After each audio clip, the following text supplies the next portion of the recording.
திரு நடராஜன், இலங்கையிலுடைய வரலாற்றை மாற்றி அமைக்க போறோம் அப்படின்ற முழக்கத்தோடு அதிபராக திரு அனுரகுமார திசாநாயக்க இன்று பொறுப்பேற்றிருக்கிறார்.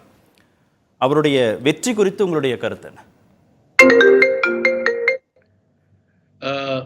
அனைவருக்கும் வணக்கம். முதலாவதாக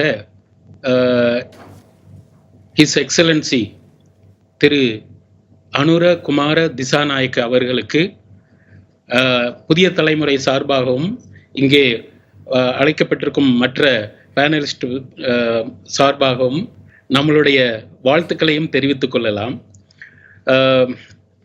அனுரகுமார திசாநாயக்க இவர் நம்ம எல்லோருக்குமே தெரியும்.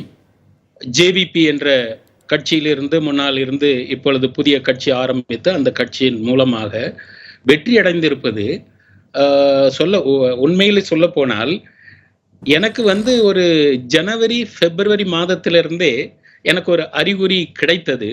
இந்த மாதிரி திரு அனுரகுமார திசாநாயக்க அவரை இலங்கையில பொதுவா சுருக்கமா அவருடைய பெயரை AKD என்று அழைப்பது உண்டு. நானும் அப்படித்தான் இதன் பிறகு அவர் பெயரை குறிப்பிட போகின்றேன். AKD அவர்கள் ஜெயிப்பதற்கான வாய்ப்புகள் இருக்கின்றது என்பது ஒரு 6-7 மாசத்துக்கு முன்னாடியே தெரிய வந்தது. அந்த வகையில் இந்த தேர்தல் முடிவு எனக்கு ஒன்றும் பெரிய ஆச்சரியமாக தெரியவில்லை. இன்னொரு விஷயம், அவர் ஜெயித்து இன்றுதான் பதவியேற்று இருக்கின்றார்கள். அப்பொழுது அதாவது இலங்கையில் கொலம்போவில் உள்ள தூதுவர்களில் பல நாட்டு தூதுவர்கள் இருக்கின்றார்கள். அந்த வகையில் நமது இந்திய தூதுவர், இந்தியன் ஹை கமிஷனர் திரு சந்தோஷ் ஜா அவர்கள் அங்கே சென்று வாழ்த்துரை கூறி பூச்செண்டு கொடுத்து சந்தித்து வந்திருக்கின்றார்கள். சந்தித்து வரும்பொழுது இந்தியாவுக்கு வர வேண்டும் என்று அழைப்பதிலும் வைத்துவிட்டு வந்திருக்கின்றார்கள். அதை பார்க்கும் பொழுது எப்படி கோத்தபாய ராஜபக்ச அவர்கள் ஜனாதிபதி ஆன பிறகு முதலாவது வெளிநாட்டுக்கு போனது India. The first port of call was Delhi.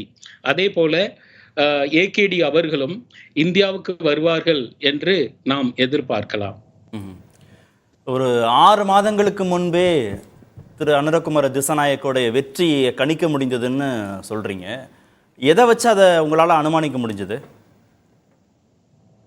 அதாவது நான் ஒரு 6 வருஷம் இலங்கையில நான் பணிபுரிஞ்சிருக்கேன், கண்டியிலையும் யாழ்ப்பாணத்திலையும். அதனால நிறைய பேர் என்னுடைய இலங்கையில் இப்பொழுதும் அதாவது அமைச்சர்கள்ல இருந்து அரசு அதிகாரிகள், பொதுமக்கள், அப்புறம் அரசியல்வாதிகள் என்று நிறைய பேர் என்னுடைய தொடர்பில் இருக்கின்றார்கள். அது எந்த கட்சியை சார்ந்தவர்களாகவும் இருக்கலாம். அப்படி பேசும் பொழுது எனக்கு கிடைத்த சில செய்திகள் என்னவென்றால், இந்த இளைய சமுதாயம், குறிப்பாக இளைய சமுதாயம், அரசு அதிகாரிகள் ஒரு மாற்றம் வேண்டும் என்று ஆசைப்பட்டதாகவும் ஆர்வமாக இருந்ததனாலும் இந்த மாற்றம் வரும் என்று கூறியிருக்கின்றார்கள். அந்த வகையில் அப்படியெல்லாம் வச்சுதான் நானும் கணித்தேன் இவர் வரதுக்கு வாய்ப்புகள் இருக்கின்றது என்று. அவர்கள் கொடுத்த தகவல்கள் தான் என்னை அப்படி முடிவுக்கு வரவழைத்தது. ஓகே, சஜித் பிரேமதாசாவும் களத்துல இருந்தாரு. ரணில் ஏற்கனவே இருந்ததையே அந்த நிலையவே தொடர முடியும் அப்படின்ற நம்பிக்கையும் கொடுத்தாரு. ஏன் அவங்க பக்கம் மக்களுக்கு நம்பிக்கை இல்லை? சஜித் பிரேமதாசா அவர்களுக்கு ஆரம்ப காலங்களில், அதாவது இப்போ ஒரு 3 மாசத்துக்கு முன்னாடி எல்லாம் வாய்ப்புகள் இருந்ததாக நான் கேள்விப்பட்டிருக்கின்றேன். நானும் அப்படி நினைத்தேன். அவர்களும் ஜனாதிபதியாக வாய்ப்புகள் இருக்கின்றது என்று நானும் கணித்தேன். ஆனால் அந்த நாட்கள் போக போக அது மாற்றமடைந்து விட்டது. அது இலங்கை மக்கள் தான் அதை சொல்ல வேண்டும். அதாவது ஜனாதிபதியாக இருந்த ரணில் விக்ரமசிங்கே அவர்கள் திரும்ப தேர்தலில் ஜெயிக்க மாட்டார் என்பதும் எனக்கு ஓரளவுக்கு தெரியும். அந்த போராட்டத்தில் ஈடுபட்ட இளைஞர்கள், அது வேலைவாய்ப்பின்மை, விலைவாசி உயர்வு, வாழ்வாதார பிரச்சனையில் போராட்டத்தில் ஈடுபட்ட இளைஞர்கள் திரு திசாநாயக்க பக்கம் திரும்பி இருப்பதாக நினைக்கிறீங்களா? அதுதான் அந்த வெற்றியை தீர்மானித்திருப்பதாக உணர்றீங்களா?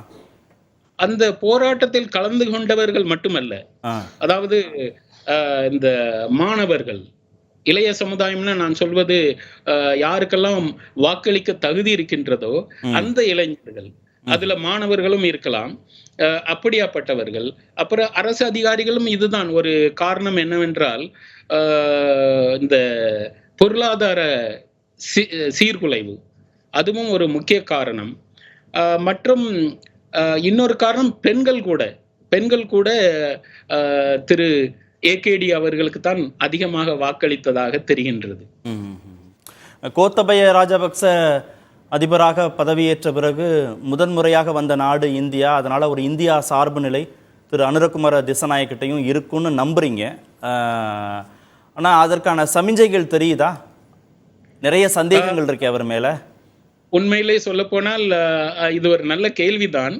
ஏனென்றால் உலகத்திற்கும் தெரியும், நமக்கும் தெரியும், திரு ஏகேடி அவர்கள் அதிகமாக இங்கே ஜேவிபியிலும் இருந்த ஒரு நண்பர் இருக்கின்றார். அவர் ஒத்துக்கொள்கின்றாரோ இல்லையோ, ஏகேடியை பொறுத்த வரைக்கும் அவர் ஒரு கம்யூனிஸ்ட். அந்த வகையில் பார்க்கும் பொழுது அவர் ப்ரோ சைனாவாக இருக்கலாம் என்று பொதுவாக கருதப்படுகின்றது. அப்படி இருந்தாலும் நம்ம இந்தியாவையும் யாருனாலையும் தவிர்க்க முடியாது. நீங்க இந்த கேள்வி கேட்டதுனால சொல்றேன். கடந்த பிப்ரவரி மாதம் திரு ஏகேடி அவர்கள் இந்தியாவுக்கு வரவழைக்கப்பட்டார். அதுதான் முதல் தடவையாக அவர் இந்திய அரசாங்கம் அவரை அழைத்து நம்ம வெளியுறவுத்துறை அமைச்சர் டாக்டர் ஜெய்சங்கர் அவர்கள் சந்தித்து பேசினார்கள். அப்புறம் நம்ம தேசிய பாதுகாப்பு ஆலோசகர் திரு அஜித் தோவல் அவர்களை சந்தித்து பேசினார்கள். அப்பொழுதே இந்த உறவு ஆரம்பித்து விட்டது என்றும் நாம் நினைக்கலாம்.